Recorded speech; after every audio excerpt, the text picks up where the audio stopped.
Le chef de l'État, dans sa vision d'impliquer la jeunesse, mais également dans sa vision de donner à la jeunesse un espace à placer des jeunes dans les différents établissements, que ce soit public, pour permettre à ces jeunes-là de s'exprimer, de donner leur rapport. Et aujourd'hui, à l'occasion de la Journée internationale de l'enfant, de la jeunesse, vous laisse dire.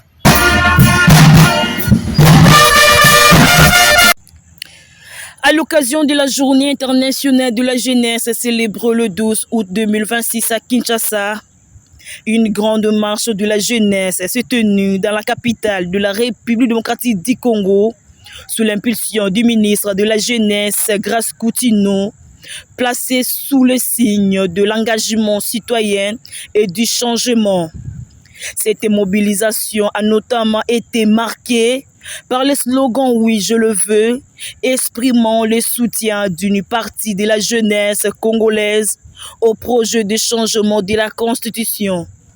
La question de la prise en charge des enfants vivant dans la rue a également occupé une place importante. Cependant, un appel adressé au président de la République et au gouvernement congolais par le défenseur des droits des enfants, ambassadeur spécial pour l'enfant zone Afrique, M. Thierry Kasongo Mbuya, a renforcé le mécanisme de protection et d'encadrement de ces enfants afin de prévenir les conséquences sociales et sécuritaires qui pourraient affecter les pays. Thierry Kasongo au micro de Nokreya Negala. Comment les jeunes évoluent en République démocratique du Congo? Quels sont les problèmes qui touchent la jeunesse? Le problème de l'emploi des jeunes, mais également parler sur les quotas des jeunes. En notre qualité d'ambassadeur spécial pour le droit des enfants, jeunes et adolescents de la zone Afrique, nous estimons que cette journée est tellement leur expertise dans les établissements publics, que ce soit au gouvernement central. Nous saluons déjà la présence de Eliezer Ntambwe, nous avons également d'autres. Cela montre à suffisance que le président de la République, le chef de l'État, magistrat suprême, haute autorité politique du pays, autorité morale de l'Union sacrée de la nation, mais également en tant que garant du bon fonctionnement des institutions de la République, le chef de l'État, dans sa vision d'impliquer la jeunesse, mais également dans sa vision de donner à la jeunesse un espace à placer des jeunes dans les différents établissements, que ce soit public, pour permettre à ces jeunes-là de s'exprimer, de donner leur rapport. Et aujourd'hui, à l'occasion de la Journée internationale de l'enfant, de la jeunesse, vous laisse dire, à l'occasion de cette journée, nous saluons les processus engagés par le chef de l'État à travers le général Kasongo Kabwik, avec le travail combien professionnel.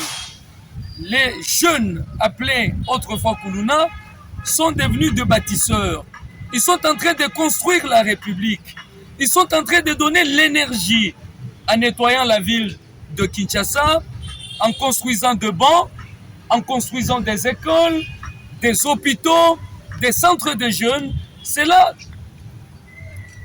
nous pousse, nous, en tant qu'ambassadeurs, de féliciter d'abord le président de la République. Je reconnais sa vision. Il a un cœur pour la jeunesse. Voilà pourquoi je salue également l'implication du général Gasson Kabwik, qui, à mon avis, mérite les fleurs de la population pour le travail combien remarquable qu'il est en train de battre sur l'ensemble de la République. C'est à ce niveau que je profite en tant que master coach pour exhorter le chef de l'État de nous impliquer. Nous avons l'expertise. Nous avons travaillé dans les organismes du système des Nations Unies que ce soit au Bureau international catholique de l'enfance, où nous avons travaillé pour faire partir les enfants de la rue et dans la rue. Nous avons également travaillé au centre de transit et d'orientation des enfants dans le programme DEDER, désarmement, démobilisation et réinsertion sociale des enfants soldats. Coach, nous avons une question à Scoutino. Est-ce que son bilan est positif par rapport à ce que la jeunesse attendait d'elle? En principe, je ne suis pas membre du cabinet de Madame la ministre et je ne fais pas partie de son équipe. Mais d'emblée, je peux dire qu'elle a engagé beaucoup de réformes dans son secteur. Aujourd'hui, le Conseil national de la jeunesse fonctionne avec Claude Mbouy, l'ambassadeur, dans la paix. Et jadis, il y a eu deux fois des querelles entre le ministre et le Conseil national de la jeunesse. Il y a eu le combat de leadership. Aujourd'hui, ça n'existe pas. Des réformes sont engagées. Le Conseil national de la jeunesse travaille dans la paix et apporte un plus parce que bientôt, il y aura l'identification de tous les jeunes de la République de manière à trouver les corridors pour donner l'emploi aux jeunes. Et le chef de l'État a rappelé, l'État n'a pas qualité ou n'a pas seulement les devoirs de donner le travail aux jeunes. Il y a également le secteur de l'entrepreneuriat jeune. Et les jeunes sont appelés à créer l'emploi pour donner le travail aux autres. Voilà ce que nous voulons. Et le secteur est vaste, le pays est vaste, le Congo a beaucoup de chantiers. Et je suis d'avis que si chaque jeune ouvre l'emploi à travers l'entrepreneuriat, je crois que les choses pourront bouger. Et je félicite Madame la ministre Grace Coutinho pour la marche, je le veux. Les jeunes se sont exprimés librement pour le changement de la Constitution, déjà annoncé par le chef de l'État devant les deux chambres du Parlement et en congrès.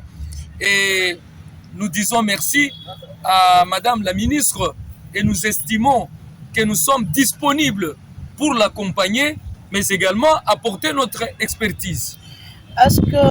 Bon, je pense que la République tourne à pas des tortues parce qu'il y a des choses qu'il faut changer. Aujourd'hui, nous avons le Sénat budgétivant, nous avons des établissements, conseil économique et social. Tout ça, c'est l'argent dépensé, distribué à des gens. Nous voulons qu'on puisse rester peut-être avec l'Assemblée nationale dans un format réduit. Un format d'un député peut-être par province, ça suffit. Mais on distribue l'argent, on gaspille. Cet argent, on peut construire les écoles, on peut construire les centres de jeunes. Moi, personnellement, je me suis battu lors du régime passé pour demander l'argent à la République. À travers l'ancien président de la République, on m'avait remis l'argent, 65 000 $, ce n'est pas caché. Et l'ancien gouverneur de la province du Kassai-Oriental m'avait remis 6 500 $. Les images sont là. Et j'ai donné cet argent à la Fondation Miba. J'ai signé un contrat. La Fondation Miba a construit le premier centre des jeunes dans la ville de Mbujimaï. Et ce centre existe. J'ai parlé avec l'ancien bourgmestre de la commune de La Mouya. Il nous a octroyé l'espace pour la construction. J'ai négocié avec le jeune pour qu'il me laisse l'espace où il jouait le foot. On m'a laissé l'espace. Et la Fondation Miba a construit le premier centre des jeunes. Pourquoi les centres des jeunes? J'exhorte au président de la République, le magistrat suprême, de nous donner la chance pour qu'on puisse s'impliquer de manière à construire les centres des jeunes dans toutes les provinces. Vous allez vous demander pourquoi les centres des jeunes. Dans les centres de jeunes, les jeunes vont trouver un espace pour les cybercafés. Vous connaissez qu'un enfant congolais de 18 ans Des fois, un jeune de 22 ans, 24 ans, ne connaît pas passer sur l'ordinateur arrobase. Juste placer arrobase sur un ordinateur, c'est pénible. Il faut un centre de jeunes. Pourquoi un centre de jeunes? Les enfants vont trouver les jeux, le billard, le baby-foot, les jeux de dames structurés, pas avec l'argent, parce qu'on n'enseigne pas à l'enfant l'argent. C'est gratuit. Les baby-foot, nous avons les jeux de cartes structurés. Autour de ça, nous avons les centres qu'on appelle cliniques juridiques pour traiter les questions des enfants qui sont violés, maltraités dans des familles, chassés. Au-delà de cela, Monsieur le Président de la République, vous avez votre enfant. L'enfant a 14 ans, 15 ans, 16 ans ou 17 ans. Mais il est exploité ou elle est exploitée par un garçon ou une fille de la parcelle ou une fille voisine. Elle tombe malade. L'enfant a la blénorragie, les chancres mous, le syphilis. Est-ce que cet enfant viendra vous parler? Monsieur le Président, cet enfant ne viendra jamais vous parler. Que ce soit le président de l'Assemblée, du Sénat, le président de la République, Premier ministre, l'enfant ne viendra jamais vous parler. Il ira parler à ses amis, à ses semblables, qu'on appelle le père éducateur. Il ira au centre, il y a ce qu'on appelle les counseling. Ils vont parler, ils vont échanger, et puis on va vous inviter pour vous dire votre enfant est malade, voilà, nous allons le soigner.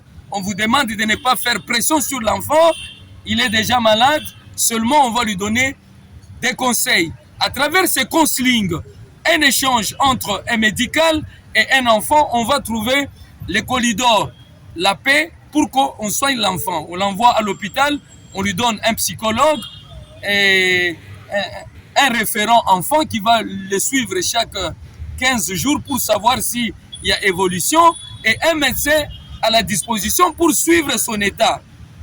Parce que demain, si l'enfant ne vous dit pas, il a peur de dire ni à sa maman, ni à son père, cet enfant, il risque de ne pas mettre au monde demain. Il n'aura pas les enfants. Parce qu'il a les parties intimes déchiquetées. Mais il ne sait pas vous dire. Avec des gales partout. Si c'est une fille, avec des gales autour. Tout ça, en tant qu'enfant, il ne vous dira pas « Excellence, Monsieur le Président ».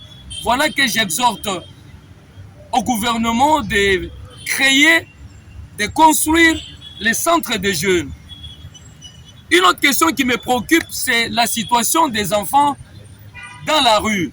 7 ans déjà que le président de la République est aux affaires et est en train de gérer ce pays. Monsieur le Président, je suis en mesure de trouver des solutions pour la situation des enfants de la rue. J'ai appris, j'ai étudié à travers les organismes du système des Nations Unies, le mécanisme de protection enfant. Je connais quelque chose et j'ai un cahier de charges à vous remettre bientôt à travers la ministre de la Jeunesse, ministre du Genre, pourquoi pas du Plan, pourvu qu'on puisse trouver une solution négociée. Vous vous souviendrez qu'en Mbuji-Mayi, avec les enfants de la rue, une fois, ils étaient attaqués par les suicidaires parce qu'ils étaient un moment violent. Vous vous souviendrez que beaucoup d'enfants ont été tués ce temps-là parce qu'il n'y avait pas eu un mécanisme de protection. Nous avons donc une porte de sortie pour les enfants de la rue. Comme vous le savez, aujourd'hui, les enfants de la rue, ils sont plus de 50 000. Et la ville de Mbuji-Mayi, c'est le berceau même des enfants de la rue. Si nous prenons Kananga, nous prenons Chikapa, la ville de Mbuji-Mayi, la ville de Kolwezi, nous prenons Isiro, nous prenons Kisangani, même si nous allons ici au Congo central, nous allons ici à Bandundu, c'est de l'hécatombe. Ces enfants de la rue, les laisser dans la rue jusqu'à 10 ans, 15 ans, ils vont se constituer un gouvernement de la rue. Et ça sera de l'hécatombe. Il faut déjà trouver une solution. En tant qu'ambassadeur, j'ai la solution. La solution, c'est mettre en place les mécanismes de protection enfants pour qu'on puisse récupérer ces enfants, les placer dans une structure transitoire où on appelle, dans nos mots techniques, 7 structures d'encadrement transitoire ou CTO, Centre de transit et d'orientation. C'est dans ces centres qu'on va orienter les enfants. Les laisser dans les centres philanthropiques, c'est de l'hécatombe. Parce que dans les centres philanthropiques, il n'y a pas les ratios. Ils n'ont pas à manger. Il n'y a pas les habits pour s'échanger. Il n'y a pas les sous-vêtements. Il n'y a pas les cinglés. Il n'y a pas essuie-mains. Les enfants utilisent les savons fabriqués peut-être demain.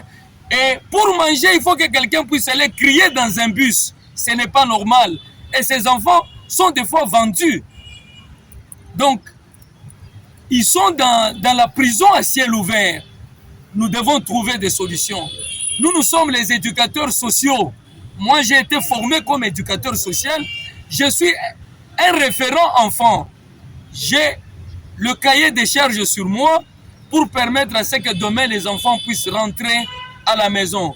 Pour rentrer à la maison, il y a un processus que je ne saurais pas étaler à la télévision parce que, vous savez, au Congo, il suffit que tu dis un mot, quelqu'un prend, il change de verbe, il écrit pour lui, mais il ne maîtrise pas les contenus. C'est comme ça que je me réserve. J'ai le cahier des charges pour la protection enfant. J'ai besoin, au-delà de ce que le général Kasson Kabouik est en train de faire, nous sommes à mesure également de nous impliquer pour trouver la solution pour les enfants qui errent dans la rue et des fois qui manquent quoi manger et ils deviennent de plus en plus dangereux. Voilà un peu ce que je pouvais dire aujourd'hui à l'occasion de la journée internationale de la jeunesse. Merci.